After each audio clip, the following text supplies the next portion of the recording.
Funds paid to a landlord to ensure that the tenant does not breach a covenant, rental agreement.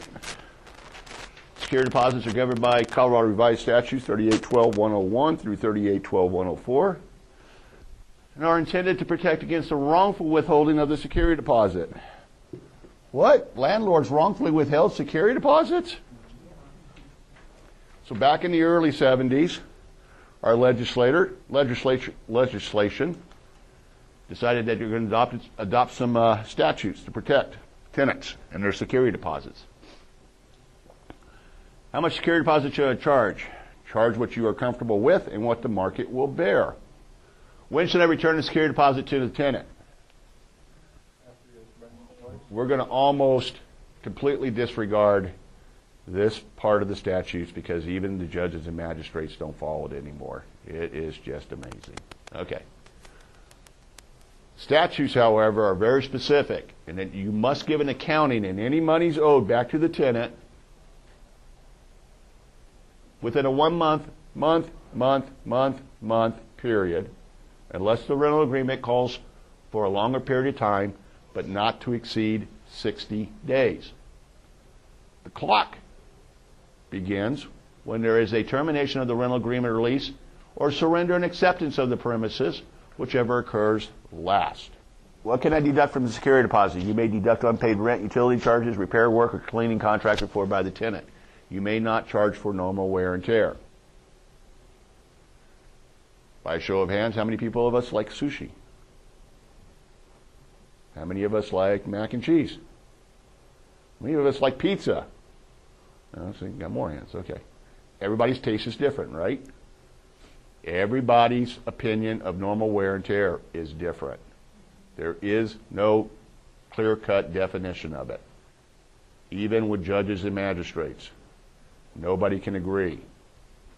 What the courts are looking for is if you are being fair in that deduction of the security deposit for damages beyond normal wear and tear. Say a tenant moves out. Place is in pretty good shape. There's some nail holes in the walls. There's some nicks and dings here on the 90-degree corners. That's all normal wear and tear, right? Maybe a scuff mark here and there. It's all normal wear and tear. Down in the basement in the family room, it looks like somebody put their fist through the wall. Is that normal wear and tear? So what do we get a charge for? Drywall repair? And painting of the entire unit? Painting of the entire room? Painting of that wall. The whole wall. Should I mail that security deposit dispo by certified mail? No, no, no. U.S. first class mail. When you get a piece of certified mail at your home, what do you think it's a harbinger of? And that's what the legislators believed back in the early 70s, that a tenant was less likely to sign for a piece of certified mail. Okay? And you shall mail it to their last known address. What if they don't give you a forwarding address? Where do you mail it? To the unit they moved out of. Do not assume that they didn't go to the post office and put a change of address in. Don't make that assumption. They didn't give you a forwarding address, they didn't put a change of address in, and it comes back to you. Do we open it up and cancel the check and throw it away? Put it in a safe location, as this is your proof of complying with the statutes. Because what happens if we do not return that security deposit in timely fashion? Can be held liable for treble damages for the full amount of the security deposit, along with reasonable attorney fees and court costs. Anybody ever heard of reasonable attorney fees before?